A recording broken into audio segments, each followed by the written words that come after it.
നിങ്ങളുടെ നാടകമൊക്കെ തന്നെ ഇലക്ഷനോടനുബന്ധിച്ച് ഉഡായിപ്പുകളാണ് എന്ന് വ്യക്തമായി ഇവിടുത്തെ കേരളത്തിലെ ജനങ്ങൾക്ക് മനസ്സിലാക്കാൻ സാധിച്ചിട്ടും പിന്നെ എന്തിനാണ് ഇത്തരം ഇമാതിരി പോക്രിത്തരം പോലെ അല്ലെങ്കിൽ ഉമ്മാക്കി കാണിക്കുന്നത് പോലെ ഇത്തരം പ്രഖ്യാപനങ്ങൾ എന്തിനാണ് എന്നുള്ളതാണ്.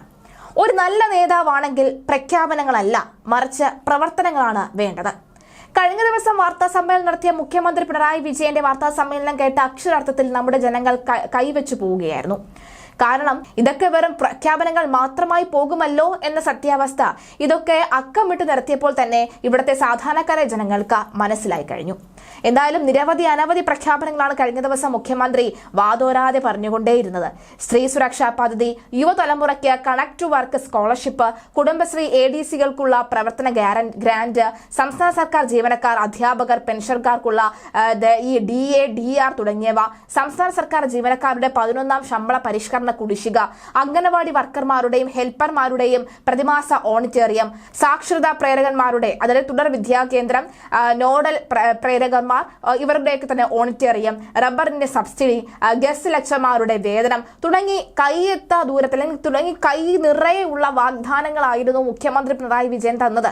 കൈയെത്താ ദൂരത്തുള്ള വാഗ്ദാനം എന്ന് പറയുന്നതിൽ തെറ്റില്ല എന്നതിൽ വേറൊരു സംശയമില്ല. കാരണം ഇതൊക്കെ തന്നെ വെറും പാഴ്വാക്കുകളും പ്രഖ്യാപനങ്ങളും മാത്രമായി പോകുമെന്ന് ഇവിടുത്തെ എല്ലാ ജനങ്ങൾക്കും അറിയാം. പേരിന് ഒന്നെങ്കിലും നടപ്പാക്കി കാണിക്ക് മുഖ്യ എന്നാണ് ഇവിടുത്തെ ജനങ്ങൾ പറയുന്നത്. എന്തായാലും തെരഞ്ഞെടുപ്പിന് മുൻപുള്ള ഇത്തരം നീക്കങ്ങളൊക്കെ തന്നെ അത് മറ്റെവിടെയെങ്കിലും കൊണ്ട് കാണിച്ചൂടെ എന്ന് ചോദിക്കുന്നവരുണ്ട്. ഇതിൽ പ്രധാനമായും മുഖ്യമന്ത്രിയുടെ അല്ലെങ്കിൽ ഈ ഒരു സംസ്ഥാന സർക്കാരിന്റെ ഈ ഒരു അന്ത്യം എന്ന് പറയുന്നത് മിക്കവാറും പെണ്ണുങ്ങളുടെ കയ്യിലെ അടി കൊണ്ടായിരിക്കുമെന്നാണ് പലരും പറയുന്നത്. ഇതിലെടുത്തു പറയേണ്ടത് ആശമാരാണ്.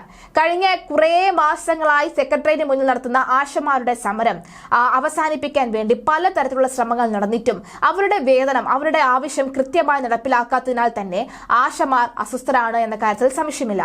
ആ അസ്വസ്ഥരായിരിക്കുന്ന ആശമാർക്ക് ദിവസം 33 രൂപ മാത്രം വർദ്ധിപ്പിച്ചുകൊണ്ടുള്ള ഈ നേട്ടം ഒരുമിച്ച് പറയുമ്പോൾ കോടികൾ മാറുന്ന ഈ ഒരു പ്രഖ്യാപനം അതത്ര നല്ലതല്ല. അതിന് ആശമാരെ നിങ്ങൾ തരം താഴ്ത്തുന്നതിന് തുല്യമാണ് എന്നാണ് ആശമാരുടെ പ്രവർത്തന സമിതി ഇപ്പോൾ പറയുന്നത്.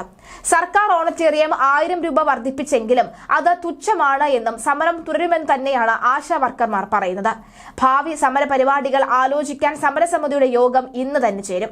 പ്രതിദിനം 33 രൂപയുടെ വർധന മാത്രമാണ് വന്നിട്ടുള്ളത്. ഇതിന് മിനിമം കൂലി എന്ന ആവശ്യത്തിന് അടുത്ത് പോലും എത്തുന്നില്ല എന്നും വിരമിക്കൽ ആനുകൂല്യം പ്രഖ്യാപിക്കാത്ത നടപടി പ്രതിഷേധാർഹമാണെന്നും ആശമാർ പറയുന്നുണ്ട്. സെക്രട്ടേറിയറ്റ് പടിക്കലിലെ ആശമാർ സമരം തുടങ്ങിയിട്ട് 264 ദിവസമാണ് പിന്നിട്ടിരിക്കുന്നത്.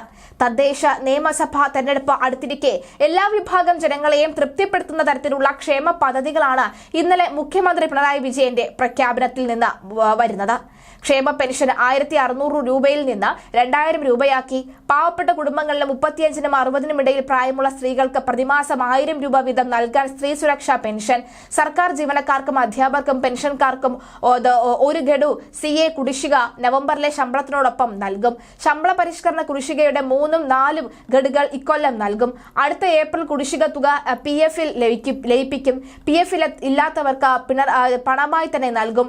ജോലി നേടാൻ 5 ലക്ഷം യുവാക്കൾക്ക് പ്രതിമാസം 1000 രൂപയുടെ സ്കോളർഷിപ്പ് എന്നിവയുമൊക്കെയാണ് പ്രഖ്യാപനങ്ങളിൽ വരുന്നത്.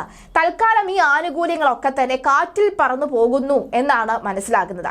നേരത്തെ പറഞ്ഞ പോലെ തന്നെ മുഖ്യമന്ത്രിയുടെ ഈ ഒരു മന്ത്രിസഭയുടെ അന്ത്യം ഏതായാലും പെണ്ണുങ്ങളുടെ കയ്യിലെ അടി കൊണ്ട് തന്നെയാകുമെന്ന കാര്യത്തിൽ സംശയമില്ല. കാരണം ഇത്തരത്തിൽ ഉമ്മാക്കികൾ കാണിച്ച് പേടിപ്പിക്കാൻ വരണ്ട. അല്ലെങ്കിൽ നിങ്ങൾ ഈ പറയുന്ന വാഗ്ദാനങ്ങൾക്കപ്പുറം മുഖ്യമന്ത്രി ഏതെങ്കിലും ഒന്ന് പ്രവർത്തിച്ച് കാണിച്ചിരുന്നുവെങ്കിൽ ഇവിടുത്തെ ജനങ്ങൾ കൂടെ നിൽക്കുമായിരുന്നു എന്ന് തന്നെയാണ് പലരും പറയുന്നത്. എന്തായാലും വാഗ്ദാനങ്ങൾ മാത്രമായി നിലനിൽക്കുന്നു നമ്മുടെ ഈ സംസ്ഥാനത്ത്. അങ്ങനെ എത്ര വാഗ്ദാനങ്ങൾ നമ്മുടെ മുഖ്യമന്ത്രി പടച്ചുവിട്ടിട്ടുണ്ട്. മുമ്പ് കഴിഞ്ഞ 2 ആഴ്ചയ്ക്ക് മുമ്പ് പ്രവാസികളെ കണ്ടുള്ള വാഗ്ദാനമായിരുന്നു. ഇപ്പോൾ നാട്ടിൽ വന്ന് നാട്ടിലെത്തുന്നു. ഇത് ജനങ്ങളുടെ മുന്നിൽ നിന്ന് പ്രഖ്യാപിക്കാനുള്ള ധൈര്യം തൽക്കാലം മുഖ്യമന്ത്രിക്കില്ല. കാരണം ചോദ്യം കൃത്യമായി ജനങ്ങളുടെ ഭാഗത്ത് നിന്ന് ചോദിക്കും. അത്തരത്തിൽ കഴിവുള്ളവരാണല്ലോ നമ്മുടെ ജനങ്ങൾ എന്നതിൽ സംശയമില്ല. അതുകൊണ്ട് തന്നെ മുഖ്യമന്ത്രിയുടെ മുഖ്യമന്ത്രിയുടെ പ്രഖ്യാപനമൊക്കെ തന്നെ അത് വെള്ളത്തിൽ വരച്ച വര പോലെ അവിടെ അങ്ങനെ തന്നെ നിൽക്കുമെന്ന കാര്യത്തിൽ സംശയമില്ല. എല്ലാ ആനുകൂല്യങ്ങളും നവംബർ 1 നിലവിൽ വരുമെന്നും മന്ത്രിസഭാ യോഗത്തിന് ശേഷം വാർത്താ സമ്മേളനത്തിൽ മുഖ്യമന്ത്രി പറഞ്ഞു. ആശാപ്രവർത്തകർക്കുള്ള ഓഡിറ്റോറിയം 21,000 രൂപയായി വർദ്ധിപ്പിക്കുന്നതുവരെ സമരം തുടരുമെന്ന് തന്നെയാണ് സമരസമിതി പറയുന്നത്. സമരത്തിന്റെ ഇനിയുള്ള രൂപം ഇന്ന് യോഗം ചേർന്ന് തീരുമാനിക്കുമെന്നും സമരസമിതി നേതാവ് എസ് മിനി പറയുകയാണ്. കേരളത്തിലെ മുഴുവൻ ആശാ വർക്കർമാരെയും അപമാനിക്കുന്ന തരത്തിലാണ് 1000 രൂപയുടെ വർധനവ് എന്ന പ്രഖ്യാപനം നടത്തിയിരിക്കുകയാണ് മുഖ്യമന്ത്രി കഴിഞ്ഞ ദിവസം. എന്തായാലും ആശാ വർക്കർമാരുടെ സമരസമിതി നേതാവ് എസ് മിനിയുടെ ആ ഒരു പ്രതികരണം ഒന്ന് കേൾക്കാം. അല്ല, നമ്മൾ ആവശ്യപ്പെട്ടത് മിനിമം വേതനമാണല്ലോ. ഇടതുപക്ഷ സർക്കാർ പ്രഖ്യാപിച്ച മിനിമം വേതനമാണ്. അത് സത്യത്തിൽ ഈ സമരം ചെയ്തുകൊണ്ടിരുന്നവരെ മാത്രമല്ല, കേരളത്തിലെ മുഴുവൻ ആശാവർക്കർമാരെ അപമാനിക്കുന്ന തരത്തിലാണ് 1000 രൂപയുടെ വർധന. ഇവിടെ സൂചിപ്പിച്ചതുപോലെ 33 രൂപ എന്ന് പറയുന്ന ഒരു തുകയാണ് ഒരു പെർ ഡേ ഇപ്പം വർദ്ധിപ്പിച്ചിരിക്കുന്നത്. പറഞ്ഞാൽ അത് തികച്ചും ഒരു തൊഴിലാളി ഇത്രയും നാൾ നമ്മൾ സമരം ചെയ്തിട്ട് അതിനോട് കാണിക്കാൻ പറ്റാത്ത രീതിയിലുള്ള ഒരു നടപടിയാണ് സർക്കാർ എടുത്തിരിക്കുന്നത്. പിന്നെ മറ്റൊന്നു, ഈ സമരത്തിൻ്റെ ഏറ്റവും പ്രധാനപ്പെട്ട ഒരു വിജയമായിട്ട് ഞങ്ങൾ കാണുന്നത് ഓണറേറിയം തരേണ്ടുന്നത് ആരാണ് എന്നുള്ളത് മുഖ്യമന്ത്രി അടക്കം എല്ലാവർക്കും ബോധ്യപ്പെട്ടു എന്നുള്ളതും CITU-ക്കാരെ എളമരം കരീം അടക്കമുള്ള നേതാക്കന്മാർക്കും ബോധ്യപ്പെടുത്തി കൊടുക്കാൻ ഞങ്ങൾക്ക് കഴിഞ്ഞു എന്നുള്ളതും ഇതിൻ്റെ ഈ ചെറിയ തുകയാണെങ്കിലും അതിൻ്റെ ഒരു നേട്ടമായിട്ട് ഞങ്ങൾ കാണുകയാണ്. അന്ന് സമരം ചെയ്തപ്പോൾ ഈ ഓണറേറിയം വർദ്ധിപ്പിക്കാൻ CITU ആവശ്യപ്പെടില്ല എന്ന് പറഞ്ഞത് എളമരം കരീമാണ്. ഇപ്പോൾ അവരുടെ ഗ്രൂപ്പുകളിൽ വരുന്ന മെസ്സേജ് എല്ലാവരും ഇന്ന് തന്നെ മുഖ്യമന്ത്രിയുടെയും നമ്മുടെ ആരോഗ്യമന്ത്രി വീണ ജോർജിൻ്റെയും പടം വെച്ചുകൊണ്ടുള്ള ഫ്ലെക്സ് വെക്കണമെന്നാണ് പറഞ്ഞിരിക്കുന്നത്. അതിന്റെ ഓഡിയോ ആണിത്. അതുപോലെ തന്നെ അവിടെ അതാത് ഏരിയ പാർട്ടി അല്ലെങ്കിൽ CITUവിന്റെ ഏരിയ സെക്രട്ടറിമാരെ കൊണ്ട് സംസാരിപ്പിക്കണം. അതുപോലെ തന്നെ ഓരോ PHSകളിലും ഇതിന്റെ ഫ്ലെക്സ് അഭിവാദ്യം ചെയ്തുകൊണ്ട് ഫ്ലെക്സ് എല്ലാ PHSയിലും പിണറായി വിജയന്റെയും വീണ ജോർജിന്റെയും ഫോട്ടോ ഉൾപ്പെടെ വെച്ചുകൊണ്ട് ഫ്ലെക്സ് അടിച്ചുകൊണ്ടിരിക്കണം കേട്ടോ. അതിനൊക്കെ എത്ര രൂപയായാലും കയ്യിൽ നിന്ന് പോയാലും സാരമില്ല, എല്ലാവരും ചെയ്തേ പറ്റും. ഓക്കെ.